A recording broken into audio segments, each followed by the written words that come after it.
Lorsque Léonie Dubois, femme de ménage épuisée, perdit son précieux journal dans un bus parisien, elle n'imaginait pas qu'il tomberait entre les mains du milliardaire Antoine Lefèvre. Ces mots bruts et honnêtes sur le sentiment d'invisibilité dans un monde d'opulence touchèrent profondément le cœur solitaire d'Antoine, le poussant à rechercher la femme derrière ces pages si intenses. Ce qui commença comme une rencontre fortuite entre deux personnes issues de mondes complètement différents se transforma en une histoire d'amour qui allait remettre en question tout ce qu'il pensait savoir sur les classes sociales, les rêves et ce qui compte vraiment dans la vie. C'est le récit de la découverte de quelqu'un qui voit votre âme quand le reste du monde ne voit que votre situation. Le soleil du matin filtrait à travers les fenêtres poussiéreuses du petit appartement de Léonie Dubois. À 26 ans, elle se sentait déjà des décennies plus vieille en se traînant hors du lit. Ses muscles endoloris par le travail de la veille frottaient les sols, essuyaient les plans de travail et nettoyaient les salles de bain dans des maisons plus grandes que celles dont elle n'aurait jamais pu rêver d'être propriétaire. « Encore une journée », murmura Léonie pour elle-même, jetant un coup d'œil à la photo encadrée de sa grand-mère sur la table de chevet. « J'essaie toujours, mamie, exactement comme tu m'as appris. » Elle enfila son uniforme simple, une chemise boutonnée bleu clair et un pantalon noir, et attacha ses cheveux en une queue de cheval ordinaire. Pas de maquillage, pas de bijoux, rien qui la ferait ressortir ou la rendrait visible. Dans son métier, être invisible faisait partie de la description du poste. Avant de partir, Léonie glissa soigneusement son journal en cuir usé dans son sac en toile. Le journal avait été un cadeau de sa grand-mère avant qu'elle ne décède 3 ans auparavant. « Écris tout ce que tu ne peux pas dire à voix haute », lui avait dit sa grand-mère. « Le papier ne te jugera pas. » Et elle écrivait. Chaque soir, peu importe à quel point elle était fatiguée, Léonie déversait son cœur sur ses pages. Ses rêves, ses frustrations, les choses qu'elle remarquait dans le monde et que personne ne semblait se soucier qu'elle remarque. Le trajet en bus jusqu'à son premier travail de la journée durait 45 minutes. Léonie était assise près de la fenêtre, observant les quartiers changés passant d'immeubles délabrés à des résidences privées et immaculées. Elle sortit son journal et commença à écrire. « Aujourd'hui, je nettoie encore chez les de Montaigne. Madame de Montaigne ne me regarde jamais dans les yeux. Elle laisse des notes sur les tâches que j'ai manquées, mais ne dit jamais merci quand je répare quelque chose de cassé. Je me demande si elle sait que j'existe au-delà de mes mains qui nettoient sa maison. Parfois, je me sens comme un fantôme, me déplaçant dans ces maisons, touchant tout mais n'étant touché par rien. Mamie me dirait de garder la tête haute, que la dignité ne se donne pas, elle se porte. Mais certains jours, le poids de tout cela me fait plus mal aux épaules que le récurage. » Le bus donna un à-coup pour s'arrêter et Léonie rangea son journal. L'heure de redevenir invisible. La maison des de Montaigne était immense, 5 chambres, 6 salles de bain et une cuisine plus grande que tout l'appartement de Léonie. Madame de Montaigne la salua avec le sempiternel presse-papier de tâches avant de disparaître dans son bureau. « J'ai un déjeuner de charité à 14 heures, alors j'ai besoin que le rez-de-chaussée soit impeccable d'ici là, » dit-elle, sans lever les yeux de son téléphone. « Et n'oubliez pas de bien dépoussiérer les étagères, cette fois-ci. »« Oui, madame, » répondit Léonie, bien que madame de Montaigne soit déjà partie. Pendant les 5 heures suivantes, Léonie travailla méthodiquement. Elle dépoussiéra chaque étagère, polit chaque surface et frotta chaque sol. Le travail physique était épuisant, mais c'était la solitude qui pesait le plus. Dans cette maison massive, avec ses meubles parfaits et ses fenêtres impeccables, il n'y avait aucune preuve que des gens y vivaient réellement. Pas d'empreinte de doigts sur le verre, pas de marque sur le sol, rien de déplacé. Lorsque madame de Montaigne revint inspecter son travail, elle se contenta de hocher la tête. Le miroir de la salle de bain des invités a des traces. Corrigez-les avant de partir. Pas de « s'il vous plaît », pas de « merci », juste une autre tâche. « Oui, madame », dit Léonie, forçant un sourire qui ne fut pas rendu. Après avoir terminé chez les de Montaigne, Léonie avait 3 autres maisons à nettoyer.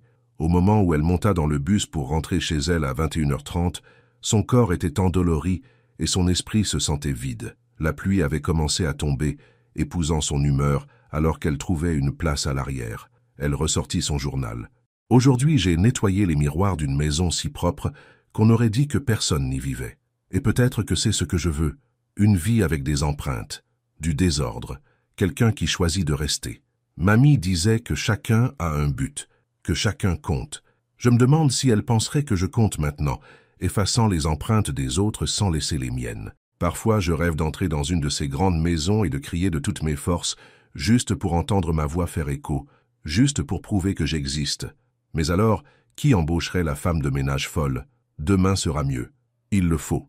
Le bus était presque vide, juste quelques usagers tardifs rentrant chez eux après de longues journées. Léonie était si absorbée par son écriture qu'elle ne remarqua pas la femme âgée qui luttait avec ses courses jusqu'à ce que le bus s'arrête brusquement, faisant tomber un sac des mains de la femme. « Oh, laissez-moi vous aider », dit Léonie, rangeant rapidement son journal dans son sac et se penchant pour ramasser des boîtes éparpillées et une miche de pain. « Merci, ma chère », dit la femme avec un sourire reconnaissant, le premier sourire sincère que Léonie avait vu de toute la journée. Ses vieilles mains n'ont plus la même prise. Lorsque le bus atteignit leur arrêt, Léonie aida la femme à porter ses courses jusqu'à son immeuble, un pâté de maison plus loin. Il pleuvait plus fort maintenant, et Léonie était trempée lorsqu'elle dit au revoir et se tourna vers son propre immeuble plus loin dans la rue. Ce n'est que lorsqu'elle fut à l'intérieur de son petit appartement, laissant couler l'eau sur le linoléum usé, qu'elle réalisa que son sac était plus léger que d'habitude. Elle en vida le contenu sur son lit, clés, portefeuille, brosse à cheveux, boîte à lunch, mais pas de journal. « Non, non, non !» murmura Léonie, son cœur battant la chamade, alors qu'elle fouillait à nouveau dans le sac. Il doit être là. Mais il n'y était pas. Son journal, ses pensées intimes, ses rêves, sa douleur, avaient disparu. De l'autre côté de la ville, dans un appartement terrasse avec des baies vitrées donnant sur le panorama parisien, Antoine Lefèvre fixait le verre de whisky dans sa main. À 32 ans, il avait tout ce que l'argent pouvait acheter. Des voitures de luxe, des costumes de créateurs, un bureau d'angle au siège social des hôtels Lefèvre et un compte en banque avec plus de zéro que la plupart des gens n'en verrèrent de leur vie. Et pourtant, il ne ressentait rien. Son téléphone vibra pour la 10e fois ce soir-là. Un autre message de sa mère à propos du gala de charité du lendemain soir. Un autre rappel de ses obligations en tant qu'héritier de la fortune Lefèvre. Un autre événement social, parfaitement orchestré, où les gens lui souriraient en calculant ce qu'ils pouvaient obtenir de lui. Antoine posa son verre sans y toucher. Ce dont il avait besoin n'était pas d'alcool. Ce dont il avait besoin, c'était de quelque chose de réel. Sur un coup de tête, il enfila un jean et un simple pull, des vêtements que sa mère n'aurait jamais approuvés en public, et sortit. Pas de chauffeur ce soir, pas de service de sécurité, juste un homme essayant de se souvenir de ce que la normalité ressentait. Il marcha plusieurs pâtés de maison avant que la pluie ne commence, le forçant à s'abriter sous un abribus. Quand le bus suivant arriva, il monta à bord, ignorant les regards curieux des quelques passagers. Les gens le reconnaissaient rarement sans ses costumes sur mesure et son apparence soigneusement travaillée. Antoine paya son ticket et se dirigea vers l'arrière du bus, s'installant sur un siège encore chaud de son occupant précédent. En se penchant en arrière, sa main heurta quelque chose coincé entre le siège et la paroi, un petit livre en cuir usé. Il le sortit, avec l'intention de le donner au chauffeur, mais le bus donna une secousse en avançant, et le livre s'ouvrit sur ses genoux. Ses yeux aperçurent des mots manuscrits. « Aujourd'hui, j'ai nettoyé les miroirs d'une maison si propre qu'on aurait dit que personne n'y vivait. Et peut-être que c'est ce que je veux. Une vie avec des empreintes, du désordre, quelqu'un qui choisit de rester. » Antoine savait qu'il devrait fermer le livre. C'étaient les pensées intimes de quelqu'un. Mais quelque chose dans ces mots, la vérité brute, le désir silencieux, le fit continuer à lire la page. Mamie disait que chacun a un but, que chacun compte. Je me demande si elle penserait que je compte maintenant, effaçant les empreintes des autres sans laisser les miennes. Il tourna au début du journal, cherchant un nom, une adresse, tout ce qui pourrait identifier son propriétaire. Sur la page de garde d'une écriture soignée, propriété de Léonie Dubois. Antoine aurait dû donner le journal au chauffeur, il aurait dû le laisser aux objets trouvés. Au lieu de cela, alors que la pluie battait contre les fenêtres, et que les lumières de la ville s'estompèrent dans l'obscurité, il tourna la page et continua à lire. Au moment où il atteignit son arrêt, Antoine avait lu près de 20 pages. 20 pages d'une vie si différente de la sienne. 20 pages d'une femme qui voyait le monde avec une telle clarté et le ressentait avec une telle profondeur que cela rendait sa propre existence superficielle en comparaison. En descendant du bus, serrant le journal sous sa veste pour le protéger de la pluie, Antoine savait une chose avec une certitude absolue. Il devait trouver Léonie Dubois. Léonie dormit à peine cette nuit-là. Elle refit ses pas une douzaine de fois dans son esprit, essayant de se souvenir où elle aurait pu laisser son journal. Dans le bus, très probablement.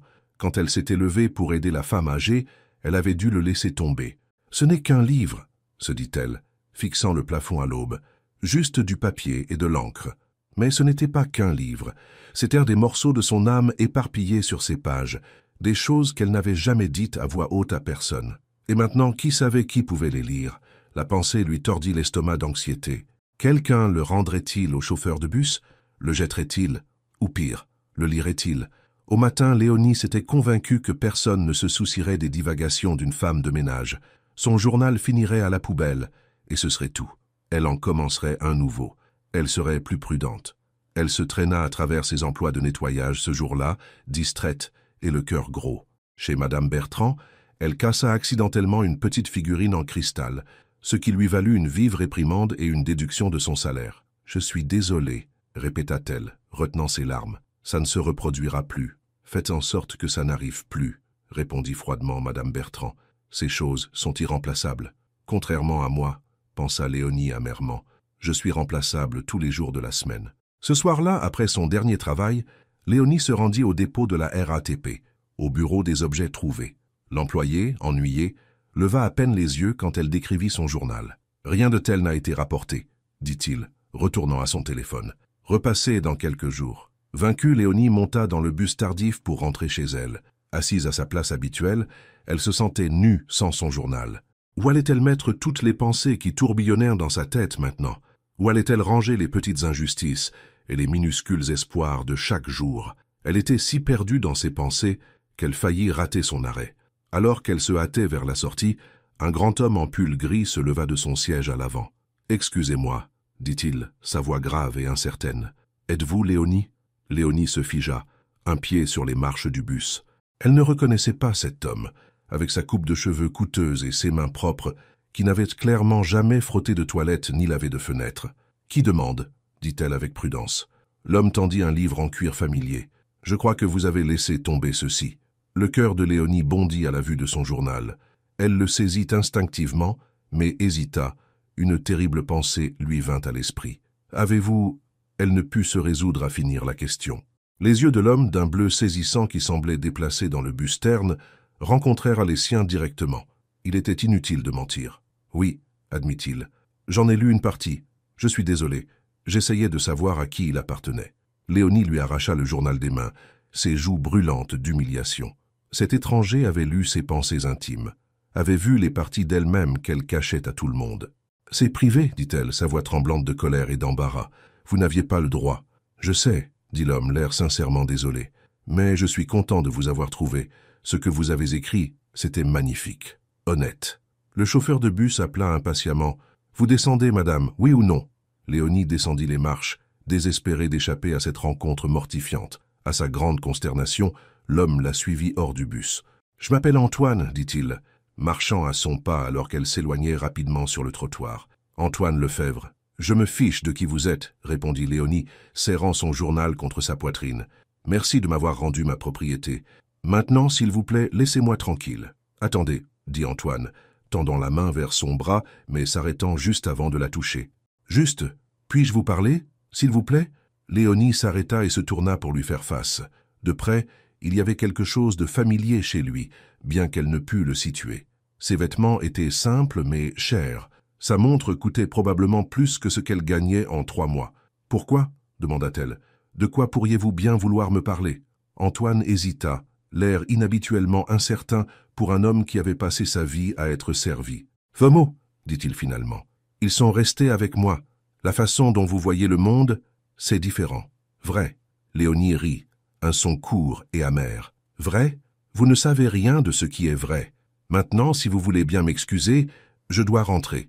Certains d'entre nous doivent travailler le matin. » Elle tourna le dos et s'éloigna, s'attendant à ce qu'il abandonne. Les hommes comme lui abandonnaient toujours quand les choses devenaient difficiles. Mais à sa surprise, Antoine l'appela. « Je prendrai le même bus demain soir. Si vous voulez parler, je serai là. » Léonie ne regarda pas en arrière. Elle se précipita vers son immeuble et ne s'arrêta que lorsqu'elle fut en sécurité dans son appartement, la porte verrouillée derrière elle. Ce n'est qu'alors qu'elle s'effondra sur son lit, le journal toujours serré contre sa poitrine, et laissa les larmes venir, des larmes de soulagement d'avoir retrouvé son précieux livre, des larmes d'humiliation qu'un étranger ait lu ses pensées les plus intimes, et sous tout cela, une petite étincelle indésirable de quelque chose d'autre, l'étrange sentiment que, pour la première fois depuis des années, quelqu'un l'avait réellement vu. Antoine Lefebvre resta sur le trottoir bien après que Léonie eut disparu dans son immeuble.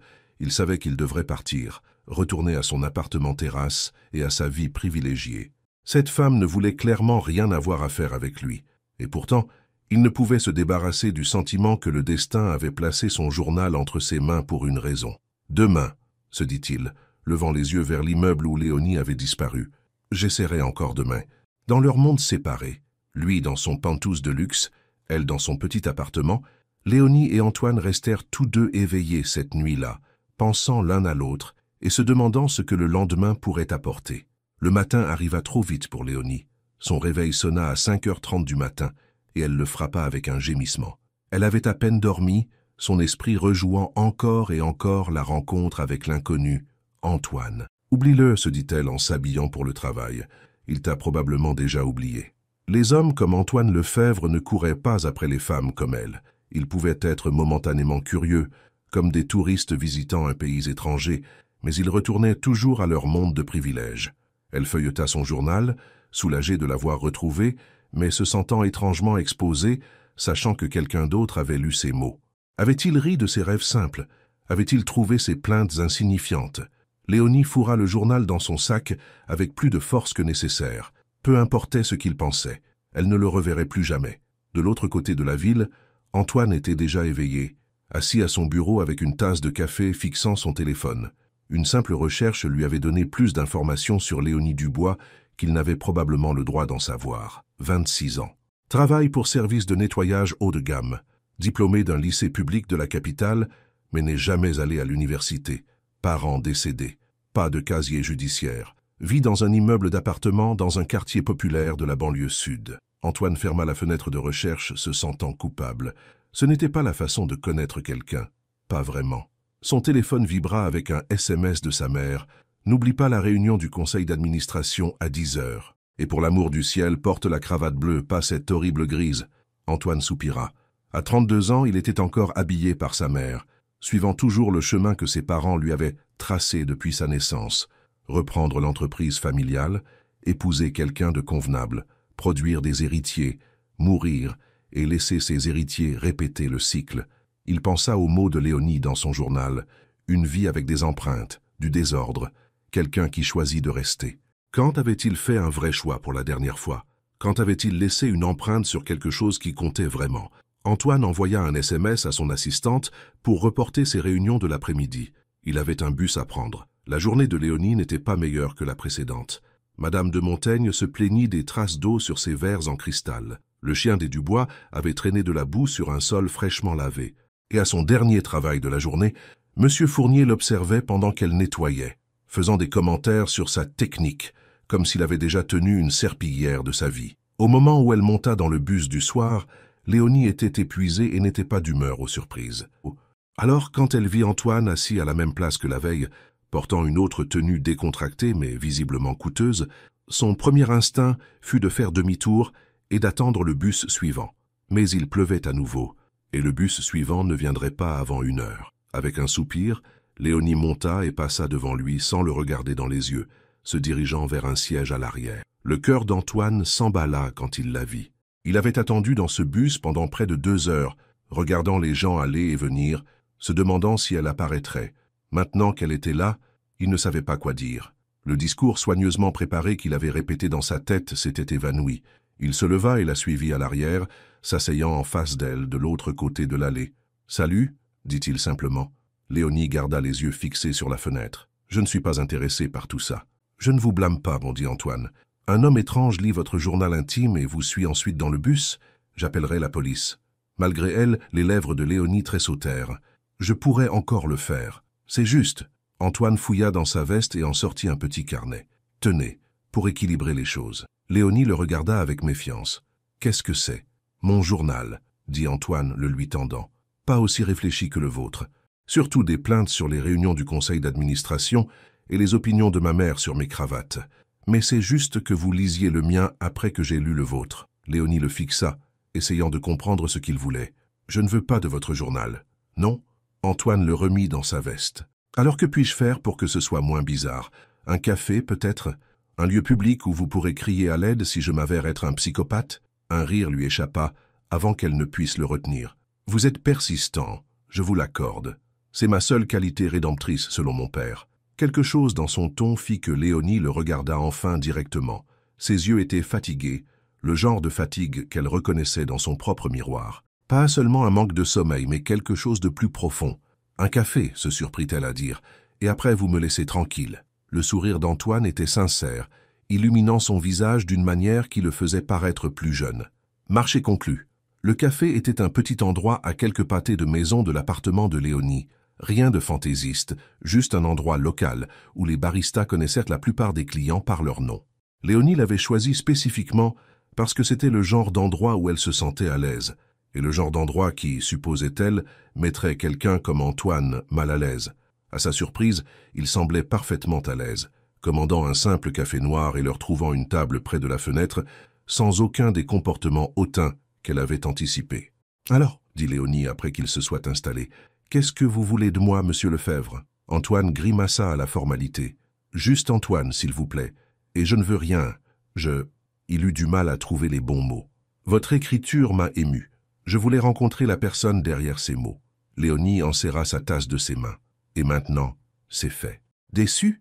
Pourquoi serais-je déçu ? Parce que la réalité est rarement à la hauteur de la fantaisie, dit Léonie d'un ton neutre. Je ne suis qu'une femme de ménage avec un carnet et trop de pensées. Antoine se pencha en avant. Personne ne se réduit à un simple quelque chose.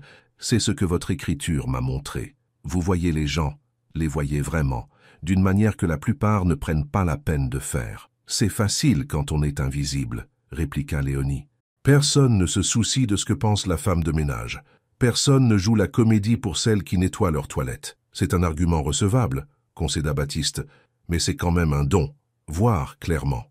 Léonie but une gorgée de son café, l'observant par-dessus le bord de sa tasse. Et vous, que fait Baptiste Roucher quand il ne prend pas le bus et ne rend pas des carnets? Je dirige une chaîne d'hôtels, dit Baptiste, minimisant délibérément sa position. C'est l'affaire familiale. Une chaîne d'hôtels, répéta Léonie. Comme quels hôtels? Hôtel Roucher Prestige. Léonie faillit s'étouffer avec son café. Tout Paris connaissait le nom des Roucher. Leurs hôtels étaient les plus exclusifs de la ville, des endroits où les chambres coûtaient plus cher la nuit que ce qu'elles gagnaient en un mois. « Vous êtes ce Roucher-là? Comme les Roucher milliardaires ?» Baptiste grimaça. « Mes parents sont les milliardaires. Je travaille juste pour eux. C'est pauvre de vous, » dit Léonie sarcastiquement. « Je l'ai mérité, admit Baptiste. Je sais que j'ai eu des avantages que la plupart des gens n'ont pas. Je n'essaie pas de faire semblant du contraire. » Léonie posa sa tasse. « Pourquoi êtes-vous vraiment ici, Baptiste? À fréquenter les gens ordinaires, à chercher un cas de charité pour vous donner bonne conscience ?» Baptiste soutint son regard. « Je suis ici parce que quand j'ai lu votre carnet, c'était comme si quelqu'un avait enfin mis des mots sur tout ce que je n'arrivais pas à exprimer, sur le sentiment d'être piégé, sur le désir de quelque chose de réel, sur le fait d'être entouré de monde, mais de se sentir pourtant complètement seul. » Son honnêteté l'a pris au dépourvu. Léonie s'attendait à des phrases toutes faites ou à une charité condescendante, pas à cette vulnérabilité brute qui faisait écho à la sienne. « Je ne vous crois pas, dit-elle, mais sa voix manquait de conviction. »« Ce n'est pas grave, répliqua Baptiste. Vous ne me connaissez pas encore, mais j'aimerais avoir la chance de changer ça. » Léonie regarda par la fenêtre les rues luisantes de pluie. « Un seul café, c'était notre accord. Alors je vais devoir faire en sorte que ça compte, dit Baptiste, un sourire esquissé au coin des lèvres. « Racontez-moi quelque chose sur vous qui ne soit pas dans votre carnet. » Léonie le considéra un instant, puis décida de se prêter au jeu. « Je voulais être écrivain quand j'étais plus jeune, de la vraie écriture, pas juste des notes de carnet. Ma grand-mère m'y encourageait, mais après sa mort, il n'y a pas eu d'argent pour des études supérieures, pas de temps pour les rêves. Sur quoi écririez-vous? »« Les gens, dit Léonie simplement, leurs histoires, les choses qu'ils cachent et les choses qu'ils montrent. Ma grand-mère disait toujours que tout le monde a une histoire qui vaut la peine d'être racontée, si on écoute assez longtemps. Elle avait l'air sage, elle l'était. » Léonie sourit au souvenir. « Elle m'a élevé après la mort de mes parents dans un accident de voiture quand j'avais 8 ans. Elle cumulait 2 emplois pour nous loger. Elle ne s'est jamais plainte, pas une seule fois. Elle vous manque, observa Baptiste doucement. Chaque jour. » Léonie redressa ses épaules. « Votre tour. Dites-moi quelque chose de vrai sur Baptiste Roucher. » Baptiste tamborina des doigts sur la table, réfléchissant. « Je n'ai jamais été amoureux, dit-il finalement. J'ai fréquenté des femmes que mes parents approuvaient. J'ai joué le rôle qu'on attendait de moi. Mais je n'ai jamais ressenti cette Connexion. Ce truc où on a hâte de raconter sa journée à quelqu'un parce qu'on sait qu'il se soucie vraiment de la réponse. Ça est triste, dit Léonie, une sincère sympathie dans la voix. C'est pathétique, la corrigea Baptiste avec un sourire autodépréciateur. 32 ans et j'ai passé toute ma vie à faire ce qu'on attendait de moi au lieu de ce que je voulais. Alors qu'est-ce que vous voulez demanda Léonie. La question planait entre eux, simple mais profonde. Baptiste la regarda vraiment. Observant la légère boucle de ses cheveux sombres, la chaleur de ses yeux bruns, la force de ses mains qui avaient tant travaillé si longtemps. « Je veux le découvrir, dit-il honnêtement, et je pense que vous rencontrer pourrait être le premier pas. » Léonie sentit ses joues rougir sous son regard. « Ça fait beaucoup de pression pour un rendez-vous autour d'un café. C'est ce que c'est? Un rendez-vous? Absolument pas, dit Léonie rapidement. C'est une restitution de carnet avec des boissons offertes. » Baptiste rit, et le son était si sincère que Léonie ne put s'empêcher de sourire en retour. « Eh bien, dans ce cas, dit-il, envisageriez-vous un vrai rendez-vous? Un dîner peut-être ?» Le sourire de Léonie s'estompa. « Je ne pense pas que ce soit une bonne idée. Nous venons de mondes différents, Baptiste. Les gens comme vous ne fréquentent pas les gens comme moi. »« Tiens, c'est peut-être exactement pour cela que nous devrions, » rétorqua Baptiste. « Peut-être avons-nous tous les deux besoin de quelqu'un qui voit le monde différemment. » Léonie se leva, ramassant son sac. « Merci pour le café et pour m'avoir rendu mon carnet. Mais je pense que nous devrions en rester là. » Baptiste n'essaya pas de la retenir, mais alors qu'elle se tournait pour partir, il dit « Je serai au café de la Seine demain à 19h, si vous changez d'avis. » Léonie ne répondit pas. Elle sortit du café et s'enfonça sous la pluie, se disant que c'était pour le mieux. Des hommes comme Baptiste Roucher n'avaient pas leur place dans son monde, et elle n'avait certainement pas la sienne dans le sien. Alors pourquoi ne pouvait-elle pas s'empêcher de penser à la façon dont ses yeux s'illuminaient quand il riait? Baptiste regagna son penthouse et trouva 3 appels manqués de sa mère et un SMS de son père exigeant de savoir pourquoi il avait manqué la réunion de l'après-midi avec les investisseurs potentiels. Il les ignora tous les deux et se dirigea vers les baies vitrées donnant sur la ville. Quelque part là-dehors, Léonie poursuivait sa soirée probablement convaincue de ne jamais le revoir. Mais Baptiste n'allait pas abandonner si facilement, pas quand il avait enfin trouvé quelqu'un qui lui faisait ressentir quelque chose de réel. Son téléphone sonna à nouveau, sa mère. Avec un soupir, il répondit. « Où étais-tu » demanda Marguerite Roucher sans préambule. « Ton père est furieux. »« J'avais quelque chose d'important à régler, » répondit Baptiste, gardant sa voix neutre. « Plus important que l'investissement, Schmitt. Il contrôle la moitié des hôtels de luxe en Europe, Baptiste. Ton père travaille sur cet accord depuis des mois. Je suis au courant. Alors agis comme tel, » claqua sa mère. « Le gala est demain soir, et les Schmitt seront là. Ton père s'attend à ce que tu charmes leur fille. Elle est célibataire, au fait, et son père l'adore. Faire bonne impression pourrait sceller cet accord. » Baptiste ferma les yeux, soudain fatigué. « Je serai là. En Armani noir, pas ce truc bleu marine que tu as porté la dernière fois. Et pour l'amour du ciel, fais-toi couper les cheveux avant... »« J'ai dit que je serais là, mère, » l'interrompit Baptiste. « Je dois y aller maintenant. » Il raccrocha avant qu'elle ne puisse répondre, quelque chose qu'il n'avait jamais osé faire auparavant. Son téléphone sonna immédiatement à nouveau, mais il le mit en silencieux et le jeta sur le canapé.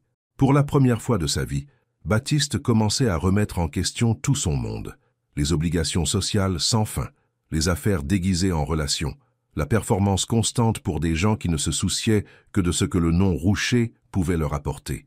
Il pensa à Léonie qu'il avait regardée dans les yeux et l'avait interpellée sur son privilège sans hésitation. Qui travaillait plus dur en une journée que la plupart de son cercle social en un mois? Qui écrivait sur le désir d'une vie avec des empreintes, tandis qu'il vivait dans un penthouse stérile, qui pourrait figurer dans un magazine, immaculé et intouché? Baptiste prit alors une décision. Il irait au gala demain comme promis. Il jouerait son rôle une dernière fois. Mais après, il serait au café de la Seine à 19h, que Léonie vienne ou non, parce que certaines chances valèrent la peine d'être prises. Léonie ne put dormir cette nuit-là. Elle se tournait et se retournait, rejoint sa conversation avec Baptiste encore et encore. Une partie d'elle était en colère contre elle-même d'avoir même envisagé de le revoir. À quoi pensait-elle? Une femme de ménage et le fils d'un milliardaire? C'était comme quelque chose sorti de ces romans à l'eau de rose ridicule que sa collègue Rose adorait lire. Mais une autre partie d'elle, une partie qu'elle pensait morte avec ses rêves de devenir écrivain, murmurait « Et si Baptiste était sincèrement intéressé par elle? Et s'il s'était vraiment connecté à ses mots? Et si, pour une fois dans sa vie, Quelqu'un la voyait vraiment. Arrête ça, marmonna Léonie pour elle-même, frappant son oreiller pour le rendre plus confortable. Ce n'est pas un conte de fées. Mais même alors qu'elle s'endormait enfin, les mots de Baptiste résonnaient dans son esprit. Je serai au café de la Seine demain à 19 h, si vous changez d'avis. Le lendemain traîna sans fin. Léonie effectua sa routine de nettoyage mécaniquement, l'esprit ailleurs. Chez Madame Dubois, elle utilisa accidentellement du polish pour meubles sur un miroir, laissant une pellicule grasse qu'il fallut 20 minutes pour nettoyer correctement. Chez les Moreau, elle renversa un vase de fleurs, projetant de l'eau sur la table basse et sur un tapis qui semblait cher. « Je suis tellement désolée », s'excusa-t-elle, s'empressant d'éponger le désordre. « Je vais réparer ça, je vous le promets. »« Vous allez bien, Léonie ?» demanda Madame Moreau, sincèrement préoccupée alors qu'elle aidait à éponger le tapis. « Vous semblez distraite aujourd'hui. »« Je vais bien, » l'assura Léonie. « J'ai juste mal dormi. » Madame Moreau sourit, l'air de comprendre. « Des problèmes de cœur ?» Léonie sentit ses joues rougir. « Non, je veux dire, ce n'est pas ça. »« fredonna Madame Moreau, peu convaincue. « Eh bien, quoi que ce soit, j'espère que ça s'arrangera. Vous méritez un peu de bonheur, vous qui travaillez toujours si dur. » Léonie fut touchée par cette rare démonstration d'intérêt personnel. Les Moreau étaient parmi ses clients préférés, la traitant plus comme une personne que comme un service. Alors qu'elle partait, Madame Moreau lui tendit un récipient de curry maison, pour le dîner, bien meilleur que ses plats surgelés, n'est-ce pas? « Merci, » dit Léonie, sincèrement reconnaissante. « C'est très gentil. »« Pas gentil, juste humain, » répondit Madame Moreau avec un clin d'œil. « Maintenant, allez résoudre vos pas problèmes de cœur. » Au moment où Léonie terminait son dernier travail de la journée, il était déjà 18h30. Elle était assise dans le bus, regardant les minutes défiler sur son téléphone. 18h35, 18h40, 18h45. Le café de la Seine n'était qu'à quelques pâtés de maison de son arrêt. Elle pouvait y être à 19 h, si elle le voulait. « C'est fou, » se dit-elle, « vous le connaissez à peine. » Mais alors que le bus approchait de son arrêt, Léonie se leva, sa décision prise presque sans y penser consciemment. Quel mal y avait-il à un seul dîner? S'il s'avérait n'être qu'un autre riche venu s'encanailler pour s'amuser, elle s'en irait et ne regarderait jamais en arrière. Mais s'il était sincère, s'il y avait ne serait-ce qu'une chance que la connexion qu'elle avait ressentie soit réelle, ne se devait-elle pas de le découvrir? Léonie descendit du bus et tourna non pas vers son appartement, mais en direction du café de la Seine, son cœur battant à chaque pas. Baptiste était assis à une table près de la fenêtre du café de la Seine, redressant distraitement ses couverts. Il avait quitté le gala dès qu'il avait pu s'éclipser avec grâce, se changeant de son smoking en vêtements plus décontractés dans la voiture.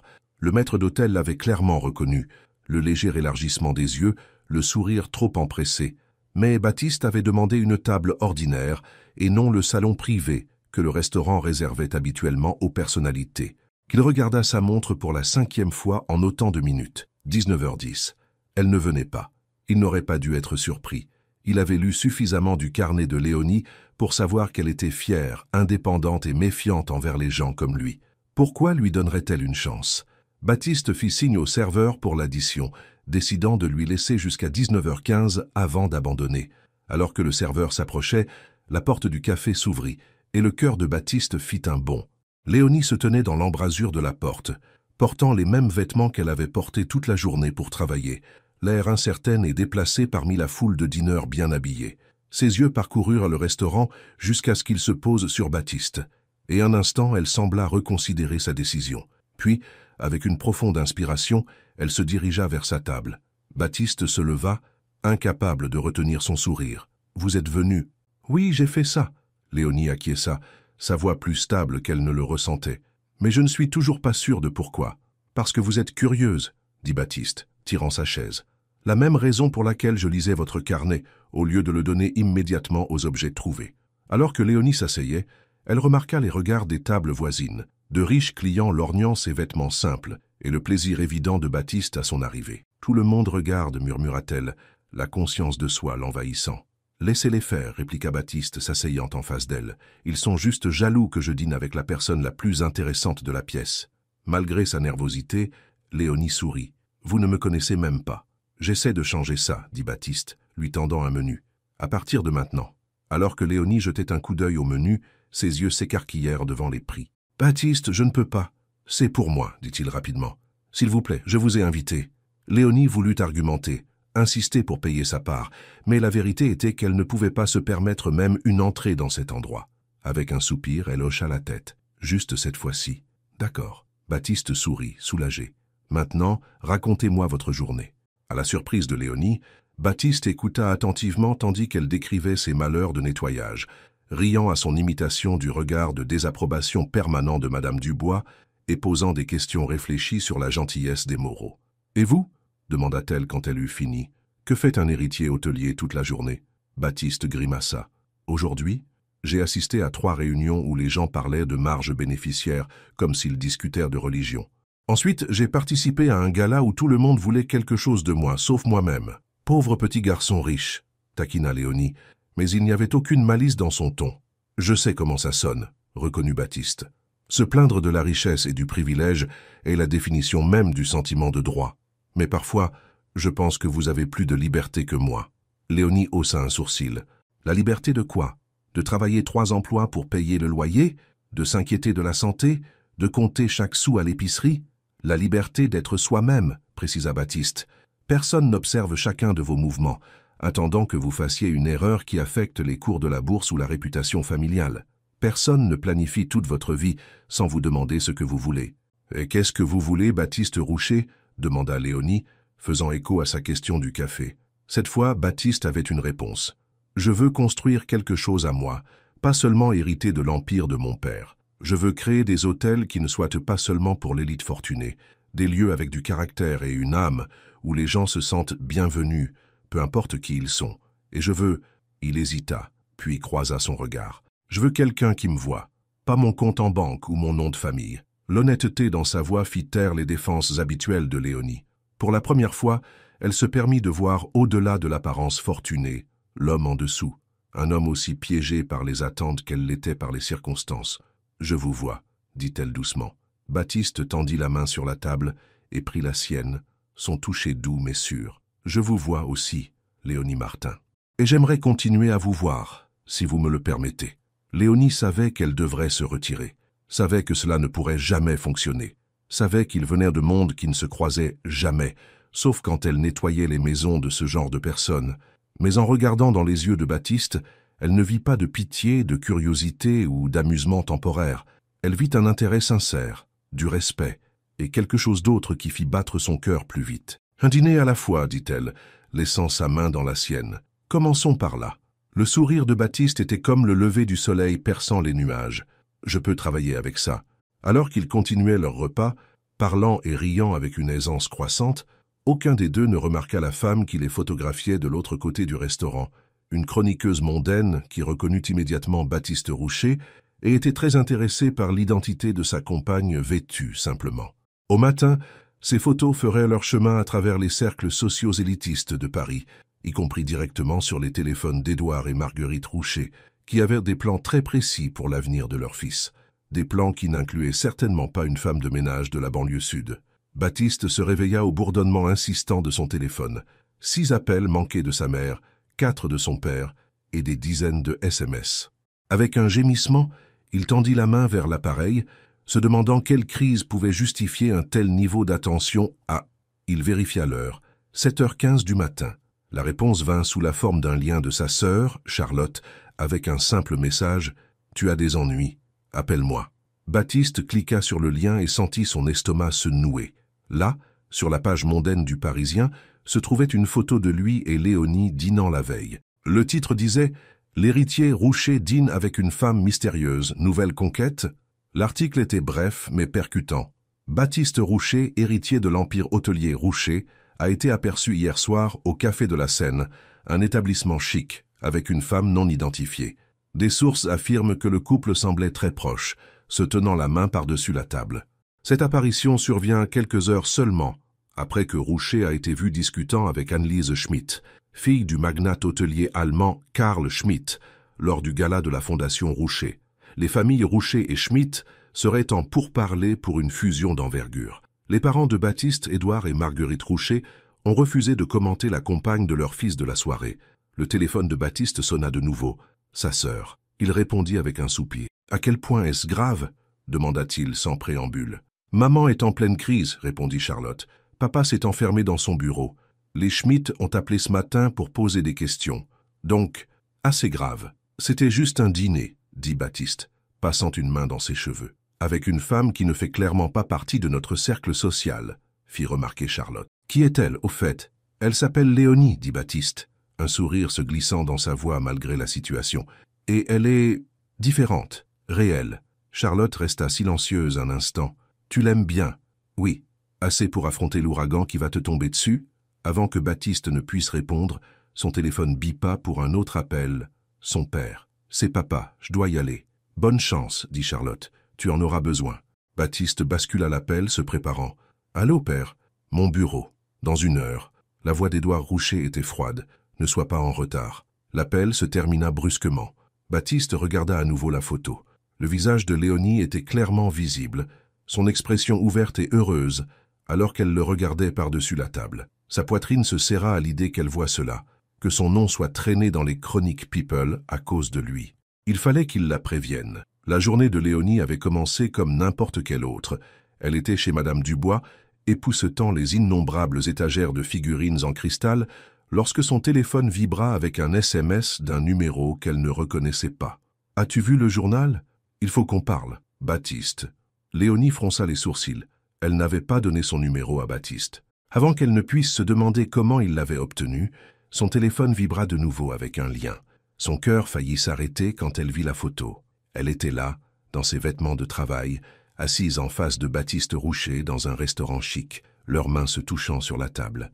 L'article en dessous n'était pas long, mais c'était suffisant pour la rendre malade. Quant à femme non identifiée, héritier Roucher, famille Schmitt, fusion d'entreprises. Son téléphone sonna. Baptiste. « Comment avez-vous eu mon numéro ?» demanda-t-elle en répondant. « J'ai des ressources, admit Baptiste. Je suis désolé pour l'article. Je n'avais aucune idée que quelqu'un nous observait. »« Eh bien, il nous observait, dit Léonie, sa voix tendue. Et maintenant, mon visage est partout sur Internet. Femme, non identifiée. C'est moi, une inconnue. »« Ça, vous n'êtes pas une inconnue, insista Baptiste. Et je suis désolé pour ça, j'aurais dû être plus prudent. » Léonie s'appuya contre le comptoir immaculé de la cuisine de Madame Dubois, soudain épuisée, bien que la journée ait à peine commencé. « C'était une erreur, je savais que c'était une erreur. »« Ne dites pas ça, plaida Baptiste. Hier soir était merveilleux. Vous ne pouvez pas laisser un journaliste fouineur tout gâcher. Ce n'est pas seulement le journaliste, dit Léonie. C'est tout. Votre monde, mon monde. Il ne se mélange pas, Baptiste. Cela en est la preuve. Je n'accepte pas cela, dit fermement Baptiste. Rencontrez-moi ce soir. S'il vous plaît, laissez-moi vous expliquer en personne. » Léonie hésita. La veille au soir avait été merveilleuse, plus que merveilleuse. Pendant quelques heures, elle s'était sentie vue et écoutée d'une manière qu'elle n'avait pas ressentie depuis la mort de sa grand-mère. Baptiste l'avait écoutée, vraiment écoutée, sans jugement ni pitié. « Je ne peux pas ce soir, dit-elle finalement. J'ai un service tardif chez les Martin. J'attendrai, proposa Baptiste, quelle que soit l'heure à laquelle vous finissez. S'il vous plaît, Léonie. » Le désespoir dans sa voix affaiblit sa résolution. « D'accord, le café près de mon appartement. 22 heures. Je serai là, promit Baptiste. Et Léonie, je suis vraiment désolé pour l'article. » Après avoir raccroché, Léonie resta figée dans la cuisine de Madame Dubois, l'esprit en ébullition. C'était précisément la raison pour laquelle s'impliquer avec quelqu'un comme Benoît était dangereux.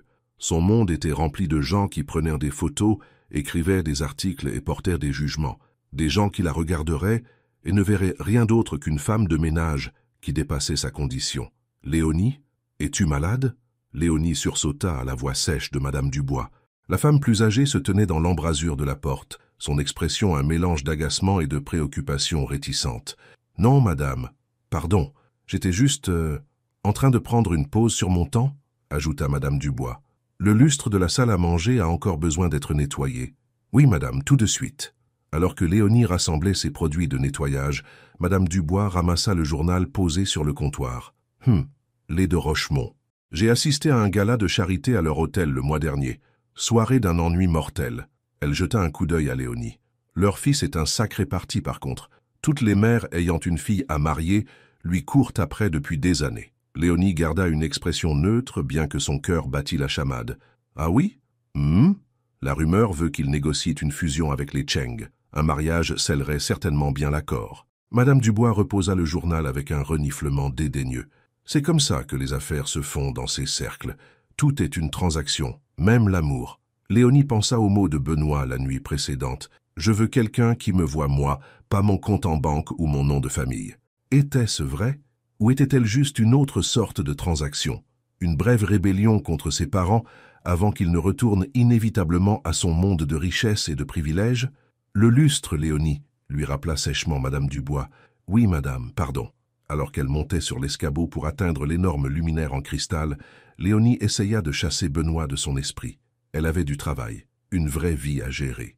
Les dîners de rêve et les beaux milliardaires étaient une distraction qu'elle ne pouvait pas se permettre. Mais malgré tous ses efforts, elle ne pouvait pas oublier la chaleur de la main de Benoît sur la sienne, ni la façon dont ses yeux s'illuminaient quand elle le faisait rire. 10 heures lui semblaient soudain très lointaines. Benoît était assis en face de son père dans l'opulent bureau du siège social des hôtels de Rochemont, à Paris.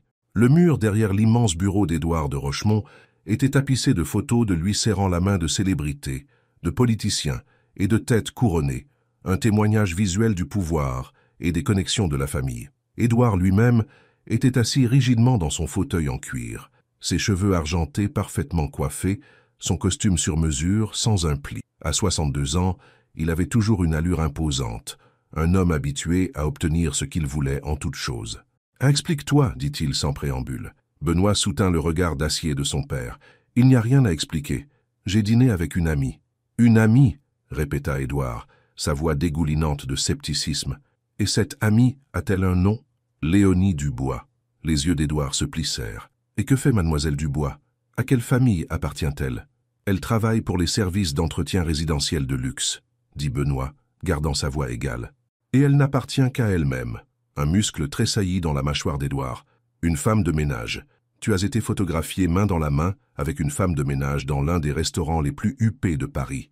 Elle est bien plus que son titre de poste, » dit Benoît, la colère montant en lui. « Et je ne vois pas pourquoi sa profession importe. » Édouard se pencha en avant, les mains à plat sur le bureau. « Ça importe parce que tu es un de Rochemont.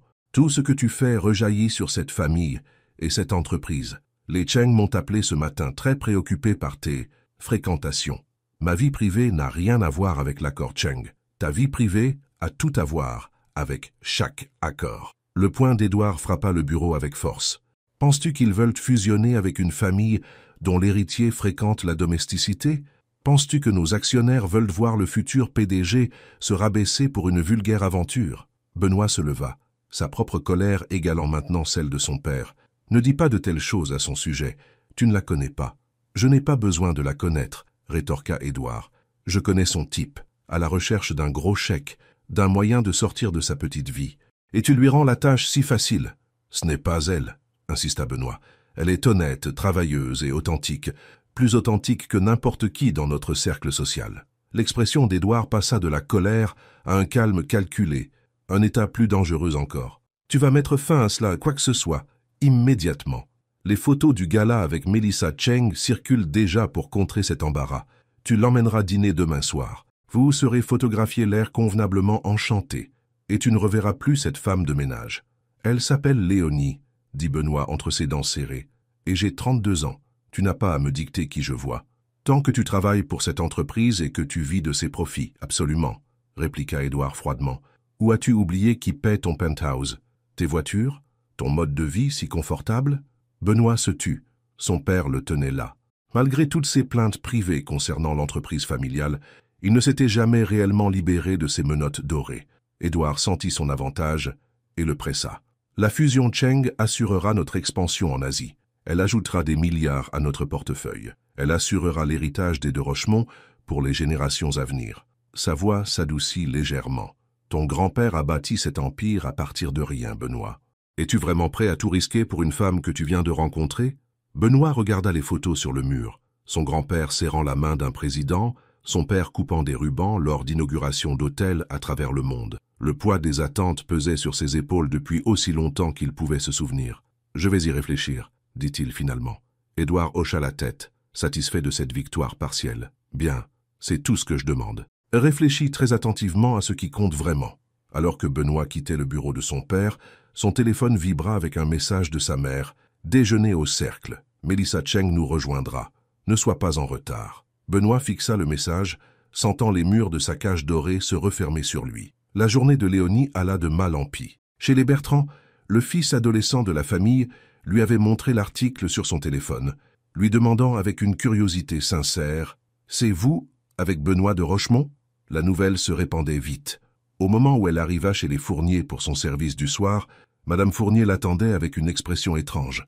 Moitié désapprobation, moitié fascination. « Je ne savais pas que vous étiez lié à la famille de Rochemont, » dit-elle tandis que Léonie installait ses produits de nettoyage. « Pas vraiment, » répondit Léonie, gardant sa voix neutre. « C'était juste un dîner. » Madame Fournier haussa un sourcil. « Eh bien, si vous cherchez une référence pour un poste dans leur hôtel, je serais heureuse de vous en fournir une, bien que je détesterais vous perdre en tant que femme de ménage. » « Je ne cherche pas un autre emploi, » dit fermement Léonie, « et j'apprécierais que nous puissions juste ne pas en discuter. » Madame Fournier sembla déçue, mais hocha la tête. « Bien sûr, les salles de bain des invités ont besoin d'une attention particulière aujourd'hui. Nous avons de la visite demain. » Pendant les 3 heures suivantes, Léonie nettoya avec une concentration totale, essayant de noyer ses pensées dans le rythme du travail, mais son esprit ne cessait de revenir à Benoît, à son sourire, à la façon dont il l'avait regardée comme si elle était la personne la plus fascinante qu'il eût jamais rencontrée, et à la réalité de leur situation, rendue douloureusement claire par les événements de la journée. Au moment où elle eut fini chez les Fournier, il était presque 21h30. Elle avait juste assez de temps pour prendre le bus jusqu'au café où Benoît l'attendrait. Une partie d'elle voulait lui poser un lapin, mettre fin à cela avant que cela n'aille plus loin, avant qu'elle ne soit blessée. Mais une partie plus forte, celle qui croyait encore au rêve malgré tout, la poussa dans ce bus et vers le café. Benoît était assis à une table de coin dans le café presque vide, vérifiant sa montre pour la 3e fois en 5 minutes. Après une journée de pression parentale et de politique d'entreprise, il était épuisé. Le déjeuner avec Melissa Cheng avait été un exercice particulièrement atroce de faux sourires et de conversations forcées, tout en étant discrètement photographié depuis les tables voisines. Melissa était belle, accomplie et parfaitement agréable. Elle était aussi complètement fausse pour lui, intéressée seulement par ce que les fortunes combinées de leur famille pourraient accomplir. La cloche au-dessus de la porte tinta et Benoît leva les yeux pour voir Léonie entrer. Même dans son uniforme de travail, avec des cernes sous les yeux après une longue journée, elle était la plus belle chose qu'il eût vue de la journée. Il se leva alors qu'elle s'approchait de la table. « Tu es venu ? J'ai dit que je le ferais, » répondit Léonie posant son sac et s'asseyant. « Bien que je ne sois toujours pas sûr que ce soit une bonne idée. » Benoît s'assit en face d'elle. « Je suis désolé pour l'article. Pour tout ça, j'aurais dû être plus prudent. » Léonie haussa les épaules. « Ça n'a pas d'importance. Ça prouve juste ce que je savais déjà. Nos mondes ne se mélangent pas, Benoît. Il pourrait, insista-t-il, si nous le voulions. Pourrait-il ? Défia Léonie. Ta famille fréquente des milieux où les mariages sont des fusions d'affaires, où quelqu'un comme moi est la domesticité. Penses-tu vraiment qu'ils m'accepteraient à leur gala et leur soirée de charité ? Benoît voulait argumenter, insister que sa famille finirait par changer d'avis, mais il ne put se résoudre à lui mentir, pas après la journée qu'il avait eue. « L'approbation de ma famille n'est pas ce qui compte pour moi, dit-il à la place. C'est toi qui compte. » L'expression de Léonie s'adoucit. « C'est un beau sentiment, mais nous savons tous les deux que la vie n'est pas si simple. Elle pourrait l'être. » Benoît se pencha en avant, prenant ses mains dans les siennes. « Et si je te disais que je songe à quitter l'entreprise familiale, à monter quelque chose à mon compte ?» Léonie parut sceptique. « Comme ça, tu abandonnes des milliards d'euros ?»« Je me dirige vers quelque chose qui compte plus, » corrigea Benoît. « J'y pense depuis longtemps. Te rencontrer a juste clarifié les choses. »« Je ne veux pas être la raison pour laquelle tu gâches ton avenir, » dit Léonie, retirant ses mains. « C'est trop de pression. »« Tu n'es pas la raison, » insista Benoît. « Tu es le catalyseur, le coup de pouce dont j'avais besoin pour faire ce que je voulais faire depuis des années. » Léonie étudia son visage, cherchant le moindre signe de manque de sincérité. « Et qu'est-ce que tu veux faire ? Créer un autre type de chaîne hôtelière, plus accessible. Des lieux avec du caractère au lieu de juste du luxe, où les gens se sentent bienvenus, pas intimidés. » Les yeux de Benoît s'illuminèrent en parlant. « J'ai le plan d'affaires depuis des années, mais je n'ai jamais eu le courage de le poursuivre. »« Et maintenant tu l'as ?» demanda Léonie doucement. « Maintenant j'ai rencontré quelqu'un qui me rappelle que les vraies connexions comptent plus que les connexions d'affaires, » dit Benoît. « Quelqu'un qui me voit moi, pas mon compte en banque. » Léonie sentit sa résolution faiblir. Il y avait une telle sincérité dans sa voix, une telle passion dans ses yeux. Cela pouvait-il être réel ?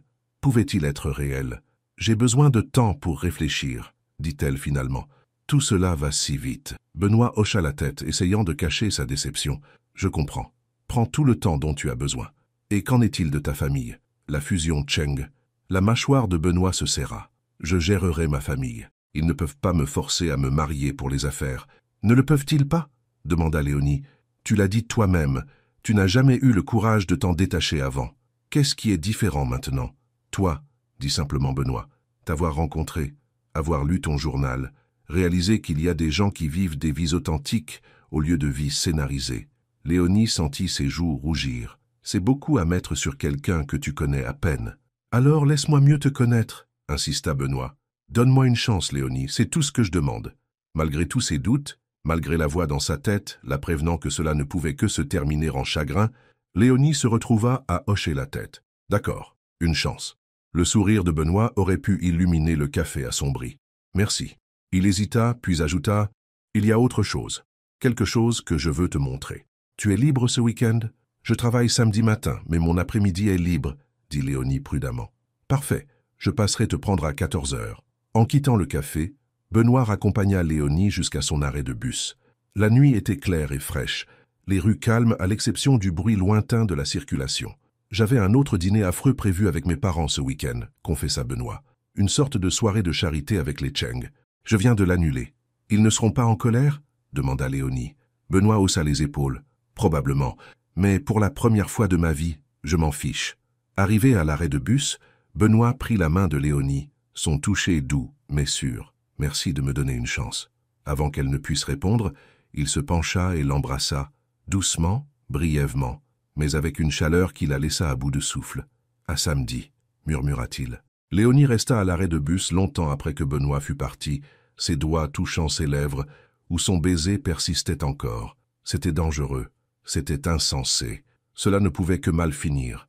Alors pourquoi ne pouvait-elle pas arrêter de sourire? Le samedi après-midi arriva avec un ciel clair et une chaleur inhabituelle pour la saison. Léonie passa plus de temps que d'habitude à se préparer, optant finalement pour une simple robe d'été que sa grand-mère lui avait faite il y a des années. C'était la plus belle chose qu'elle possédait, gardée pour des occasions spéciales qui venaient rarement.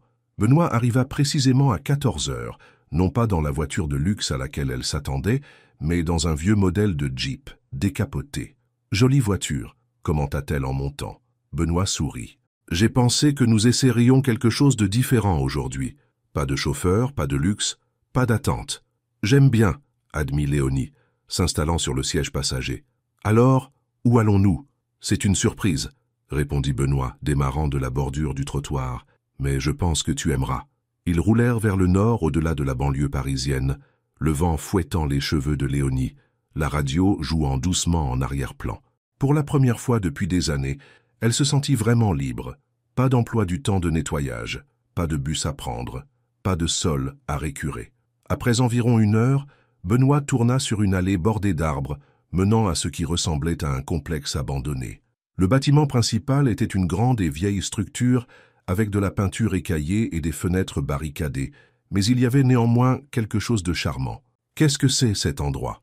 demanda Léonie alors qu'il se garait. « L'auberge du lac », répondit Benoît. C'était une résidence de luxe dans les années 1950, le premier hôtel de mon grand-père, en fait, avant qu'il ne déménage en ville et ne commence à construire des gratte-ciel. Il la guida le long du sentier de pierre fissuré jusqu'à l'entrée, sortant une clé pour déverrouiller la porte cadenassée. « Attention !» la prévint-il en entrant. « Les sols sont solides, mais il y a beaucoup de poussière. » L'intérieur était sombre, avec des draps couvrant la plupart des meubles, mais même dans son état d'abandon, Léonie pouvait voir qu'il avait été magnifique. De hauts plafonds, un grand escalier, des fenêtres qui auraient offert des vues imprenables sur le lac au-delà. « Ma famille a essayé de vendre cet endroit pendant des années », expliqua Benoît alors qu'ils traversèrent le hall. « Les promoteurs veulent le démolir et construire des appartements de luxe, mais j'ai toujours senti qu'il y avait quelque chose de spécial ici. »« Il y en a », acquiesça Léonie, passant sa main sur un comptoir de réception couvert de poussière. « Il a du caractère, de l'histoire. » Benoît la regarda, son expression sérieuse. « C'est ça, Léonie, c'est ce que je veux faire. Restaurer des endroits comme celui-ci. Créer des hôtels avec une âme, pas juste une autre expérience de luxe stérile. Ce serait magnifique, dit-elle sincèrement. Mais cela demanderait beaucoup de travail, beaucoup d'argent. J'ai des économies, dit Benoît. Pas des milliards, mais assez pour commencer. Et je connais l'entreprise. Je l'ai apprise toute ma vie. Il lui prit la main, la guidant à travers un ensemble de porte-fenêtres vers une terrasse donnant sur le lac. La vue était spectaculaire, une eau bleu clair s'étendant à l'horizon, encadrée par des arbres qui commençaient tout juste à montrer leur couleur d'automne. « Je voulais que tu vois ça, » dit Benoît doucement, « pour que tu comprennes de quoi je parle. Cela pourrait être le premier de beaucoup, un nouveau type de chaîne hôtelière, quelque chose d'authentique. » Léonie passa du paysage au visage de Benoît, y voyant l'espoir et la détermination. « Tu es vraiment sérieux là-dessus ?»« Je le suis, » confirma-t-il, « et je veux que tu en fasses partie. » Le cœur de Léonie manqua un battement. « Qu'est-ce que tu veux dire ? Tu vois des choses que les autres ne voient pas, » expliqua Benoît. « Tu comprends ce qui fait d'une maison un foyer, ce qui rend un espace accueillant. J'ai lu comment tu écris sur les maisons que tu nettoies. Tu remarques des détails que personne d'autre ne voit.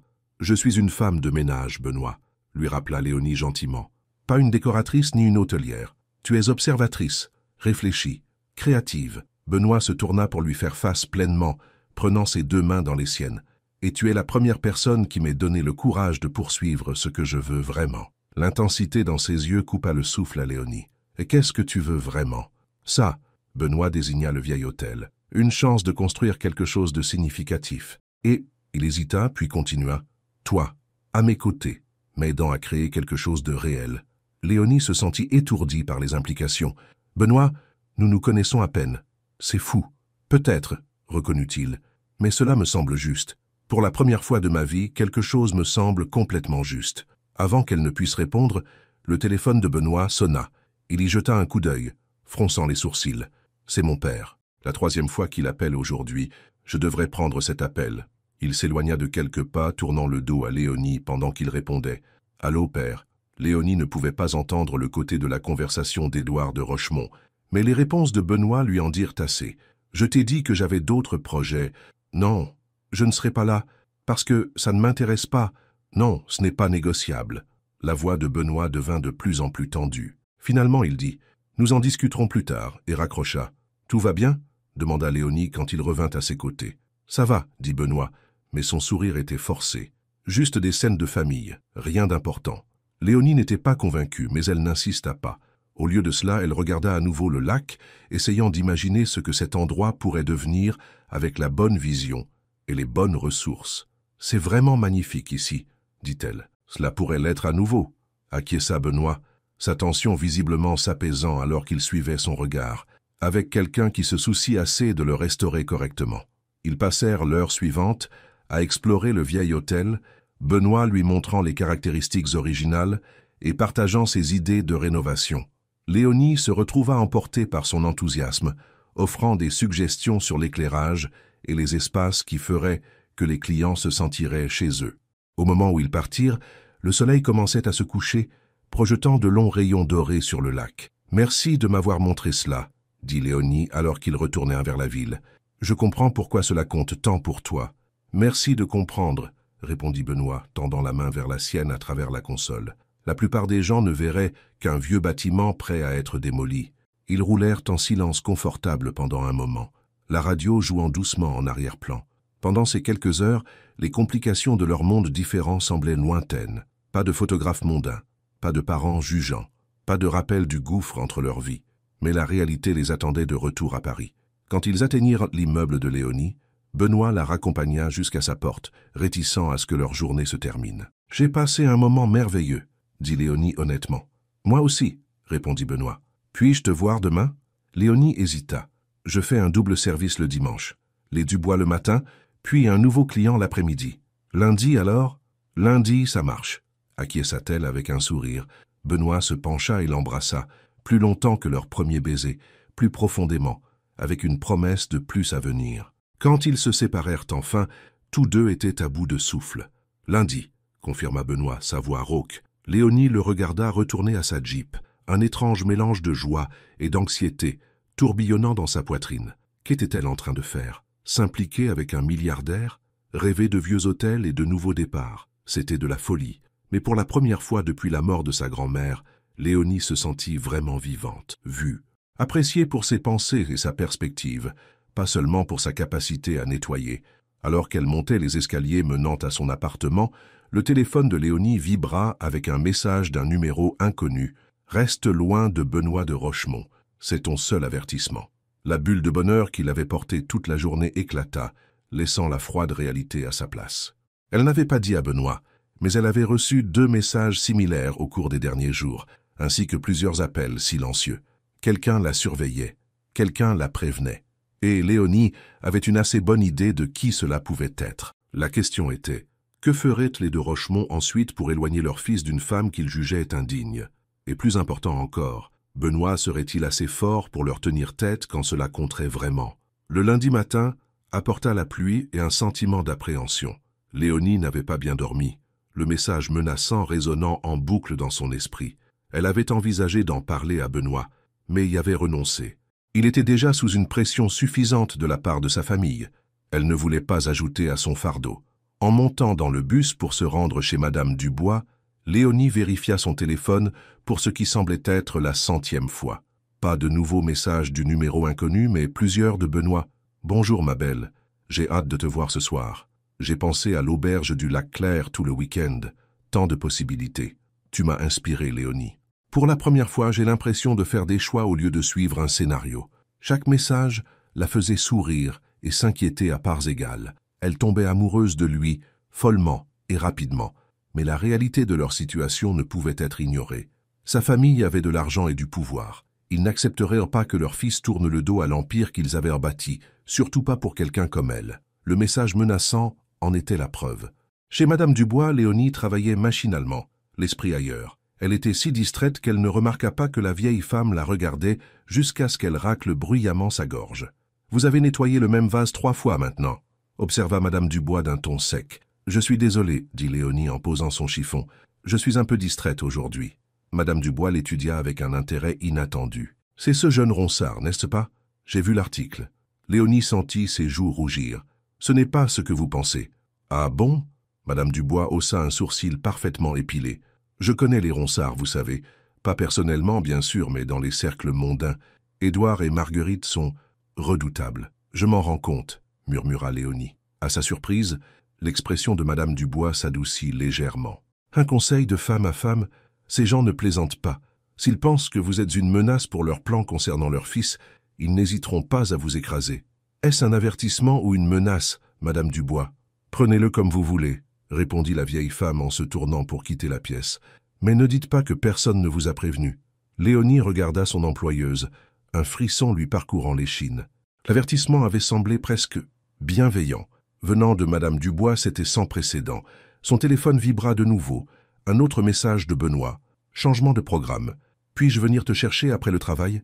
J'ai quelque chose à te dire. L'estomac de Léonie se noua d'anxiété tandis qu'elle répondait « Je finirai chez les Martins à 17h.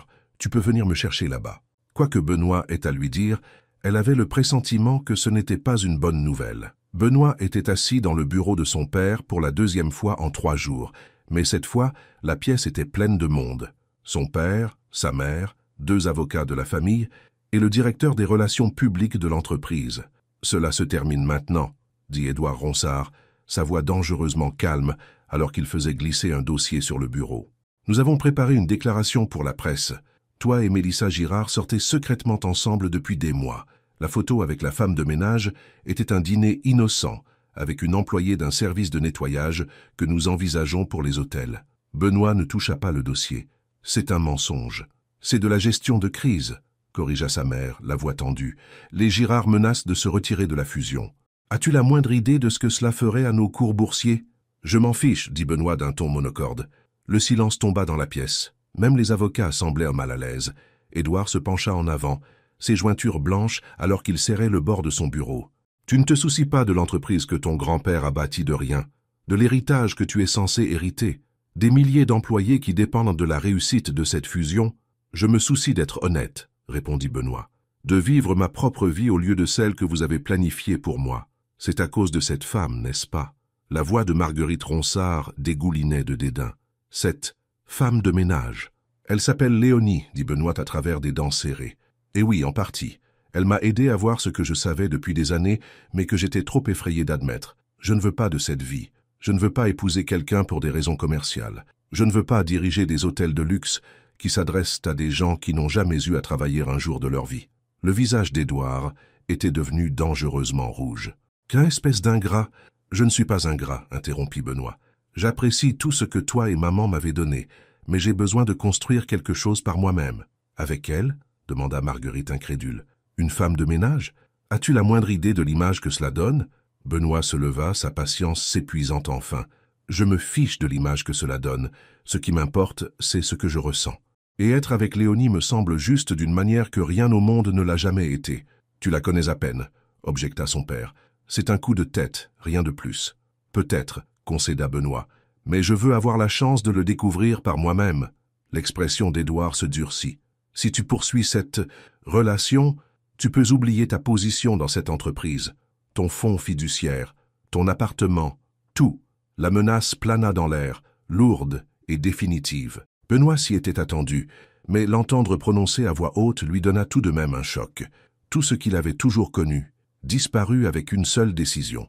Mais alors, il pensa à Léonie, à son courage et à sa force, à son honnêteté et à sa perspicacité, à la façon dont elle voyait le monde et à la façon dont elle le voyait. « Je comprends, » dit-il calmement. « Benoît, sois raisonnable, » plaida sa mère, son calme craquant enfin. « C'est de ton avenir dont nous parlons. »« Exactement, » répondit Benoît. « Mon avenir, pas le vôtre. » Il se tourna pour partir, mais la voix de son père l'arrêta à la porte. « Si tu franchis cette porte, ne te donne pas la peine de revenir. » Benoît fit une pause, la main sur la poignée de porte. Un instant, le doute s'insinua. Était-il vraiment prêt à tout abandonner pour une femme qu'il connaissait depuis moins de 2 semaines? Puis il se souvint de l'ancienne auberge près du lac, les possibilités qu'elle représentait. Une vie bâtie selon ses propres termes, pas ceux de sa famille. « Au revoir, père, » dit Benoît, et sortit. Léonie termina son service chez les Martin à 5 heures pile. Madame Martin insista pour la renvoyer chez elle avec plus de plats faits maison. « Tu es trop mince, ma chère », et lui souhaita une bonne soirée avec un sourire complice. Dehors, le 4x4 de Benoît l'attendait déjà. Il avait l'air différent aujourd'hui, son apparence soignée habituelle remplacée par un jean et une simple chemise boutonnée, ses cheveux légèrement ébouriffés, comme s'il avait passé ses mains dedans. « Tout va bien ?» demanda Léonie en montant. Benoît esquissa un sourire qui n'atteignit pas ses yeux. « Allons quelque part où nous pourrons parler. » Ils roulèrent en silence jusqu'à un petit parc près du lac. La pluie avait cessé, mais de sombres nuages planaient toujours, assortis à l'ambiance sombre entre eux.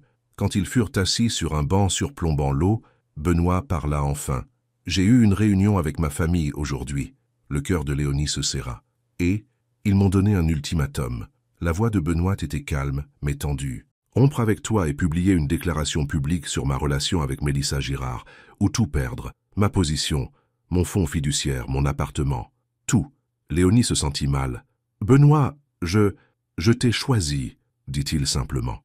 Léonie le regarda, stupéfaite. « Quoi? J'ai tout abandonné, » précisa Benoît. « Tout. Mais pourquoi? Tu me connais à peine. Ta famille, ton héritage, c'est tout ce que tu as toujours connu. » Benoît prit ses mains dans les siennes. « Parce que pour la première fois de ma vie, je fais un choix basé sur ce que je veux, pas sur ce qu'on attend de moi. Et ce que je veux, c'est une chance. Avec toi, avec l'auberge du lac Clair, avec une vie qui a un sens. » Léonie sentit des larmes monter à ses yeux. « Benoît, je dois te dire quelque chose. J'ai reçu des messages menaçants, me sommant de rester loin de toi. » L'expression de Benoît s'assombrit. « De qui? Je ne sais pas avec certitude, » admit Léonie. « Mais étant donné le moment, ma famille, » conclut Benoît, la mâchoire serrée de colère. « Je suis tellement désolé, Léonie. Je n'ai jamais voulu t'entraîner dans ce désordre. Je suis une grande fille, » dit Léonie en serrant ses mains. « Je peux gérer quelques messages effrayants, mais ça, tout abandonner pour moi, c'est trop. Je ne peux pas te laisser faire ça. »« Tu ne me laisses rien faire, » insista Benoît. « C'est mon choix, pour moi autant que pour toi. »« Tiens, mais que vas-tu faire? Où vas-tu vivre ?» Benoît sourit, un vrai sourire cette fois. « J'ai quelques économies qu'ils ne peuvent pas toucher, assez pour acheter l'auberge du lac Clair et commencer les rénovations. Quant aux arrangements de logement, » il hésita. « J'espérais que nous pourrions peut-être trouver ça ensemble. » Le cœur de Léonie s'accéléra. Cela arrivait si vite, trop vite. Et pourtant, quelque chose la laissait penser que c'était juste, comme des pièces de puzzle qui s'emboîtaient enfin. « J'ai une chambre d'amis, » se surprit-elle à dire. « Elle est petite et rien à voir avec ce à quoi tu es habitué, mais... » Le sourire de Benoît s'élargit. « Cela semble parfait. » Il se pencha pour l'embrasser, mais avant que leurs lèvres ne se rencontrent, une élégante voiture noire s'arrêta au trottoir. La porte arrière s'ouvrit, et Édouard Ronsard en sortit, son expression orageuse. « J'aurais dû savoir que je te trouverais ici », dit-il en s'approchant d'eux. Benoît se leva, se plaçant légèrement devant Léonie. « Comment m'avez-vous trouvé ?» Édouard brandit son téléphone. « Application de localisation du téléphone, tu es toujours sur le forfait familial. » Il regarda au-delà de Benoît vers Léonie, son regard froid et évaluatif. « Alors, c'est elle, la femme qui a convaincu mon fils de jeter son héritage familial. Je ne l'ai convaincu de rien, dit Léonie, se levant pour se tenir à côté de Benoît. Votre fils prend ses propres décisions. Ah bon? Le sourire d'Édouard était dépourvu de chaleur. Benoît a toujours été influençable, facilement séduit par un joli visage et un récit larmoyant. Ça suffit, père, avertit Benoît. Édouard l'ignora, son attention fixée sur Léonie. Quel est votre prix, mademoiselle Dubois? Tout le monde en a un. Nommez-le et c'est à vous tant que vous disparaissez de la vie de mon fils. Léonie se sentit giflée. Pardon? 100 000 euros? 200 000? Une petite entreprise à vous, peut-être? Plus besoin de nettoyer les toilettes des autres. Benoît fit un pas en avant, la fureur gravée sur ses traits. Arrêtez, vous n'avez pas le droit de lui parler comme ça. Mais Léonie posa une main douce sur son bras, le retenant. C'est bon, Benoît. Elle se tourna vers Édouard, rencontrant son regard fixement. Monsieur Ronsard, je comprends que vous soyez inquiet pour votre fils, pour l'héritage de votre famille, mais votre argent ne m'intéresse pas. Édouard ricana. Tout le monde s'intéresse à l'argent. Pas tout le monde, corrigea Léonie. Certaines personnes se soucient plus d'être vues, d'être entendues, d'être valorisées pour ce qu'elles sont, pas pour ce qu'elles possèdent, tout ce qu'elles peuvent faire pour les autres. Elle jeta un coup d'œil à Benoît avant de continuer. Votre fils est un homme incroyable, avec ses propres rêves. Des rêves qui n'ont rien à voir avec moi et tout à voir avec le genre de personne qu'il veut être.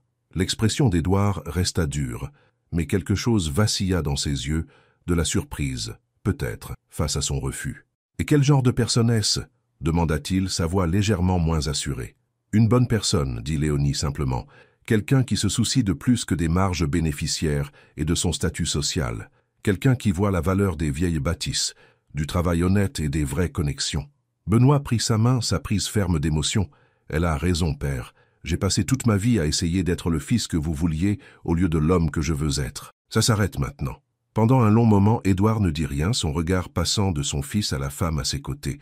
Puis, de manière inattendue, il rit. Un son court et rauque, dépourvu d'humour. « Tu ressembles exactement à lui, » dit-il à Benoît. « À qui? À ton grand-père. » L'expression d'Édouard s'adoucit légèrement. Avant l'argent, avant l'Empire. Il parlait aussi de vraie connexion et de travail honnête. Il avait toutes ces grandes idées sur des hôtels où les gens se sentiraient chez eux, pas seulement des clients de passage. Benoît regarda son père, surpris par cette révélation. « Vous ne me l'avez jamais dit, parce que c'est sans importance, » dit Édouard d'un ton désinvolte. « Les rêves sont bien quand on est jeune, mais la réalité exige de la praticité, de la responsabilité. »« Peut-être, » concéda Benoît, « mais peut-être est-il possible d'avoir les deux, de construire quelque chose de réussi sans sacrifier ce qui compte le plus. » Édouard étudia son fils pendant un long moment, quelque chose d'indéchiffrable dans son expression. Puis il se retourna vers Léonie. « Mon fils pense qu'il vous aime, » dit-il sans détour. Léonie eut le souffle coupé, ses yeux se posant sur Benoît, qui semblait tout aussi étonné par les paroles de son père. « Nous n'avons pas... » balbutia-t-elle. « Bien sûr que non, » interrompit Édouard. « Vous vous connaissez depuis, quoi, 2 semaines. Mais je connais mon fils.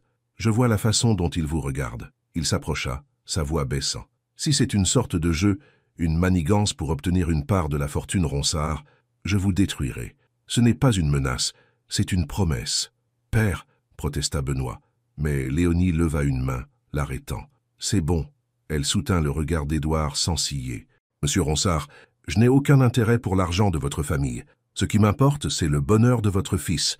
Si c'est vraiment ce que vous voulez aussi, alors nous n'avons pas de problème. » Édouard soutint son regard pendant un long moment, cherchant une tromperie et n'en trouvant aucune.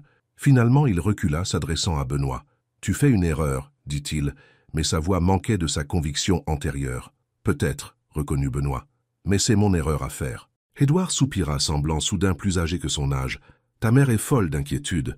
Charlotte est malade d'angoisse.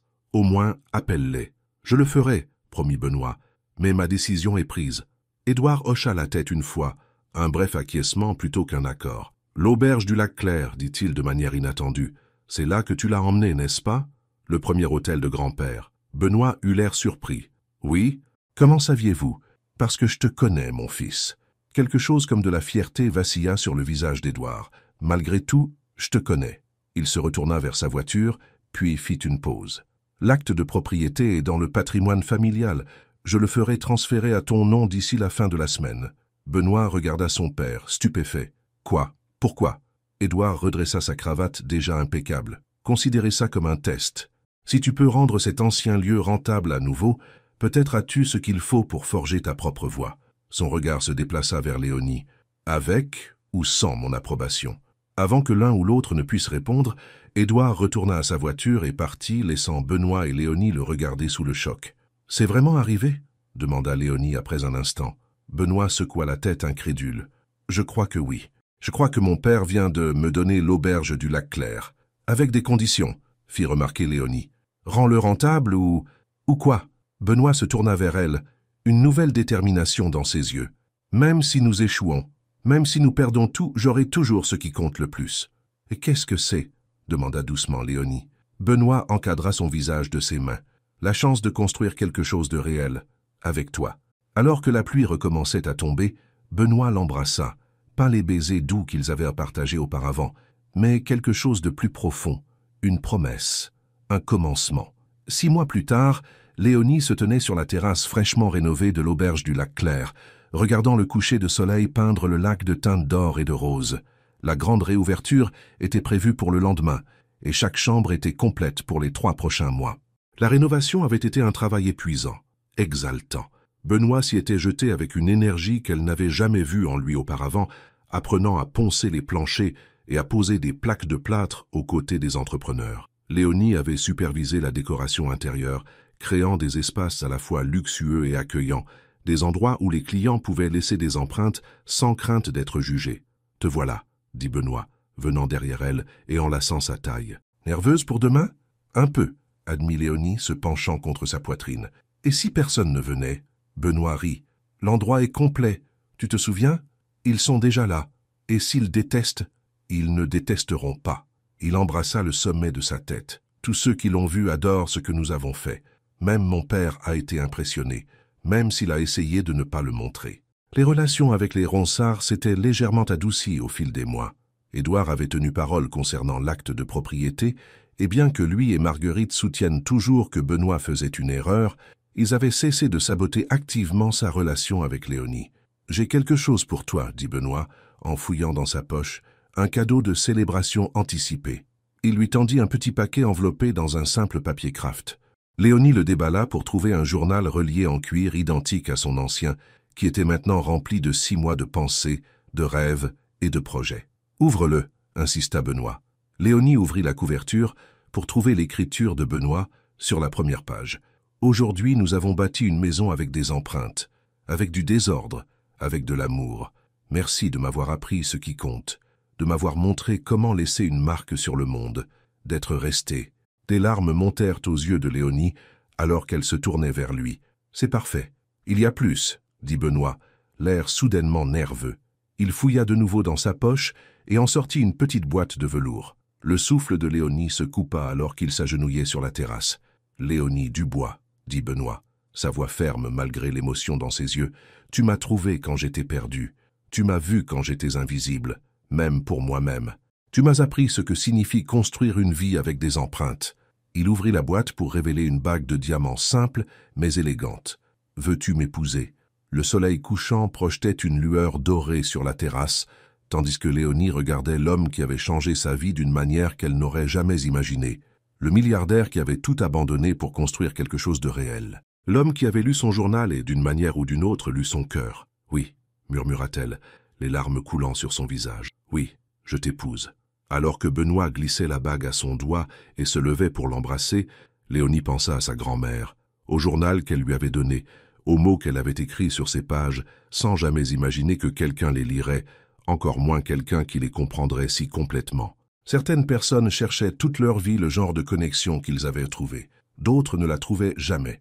Mais Léonie et Benoît s'étaient trouvés, leur amour écrit entre les pages d'un journal oublié, attendant d'être découvert. Alors que les premières étoiles apparaissaient dans le ciel crépusculaire, ils se tenaient ensemble sur la terrasse de leurs rêves devenus réalité, leurs empreintes entrelacées, prêts à écrire le prochain chapitre de leur histoire, ensemble.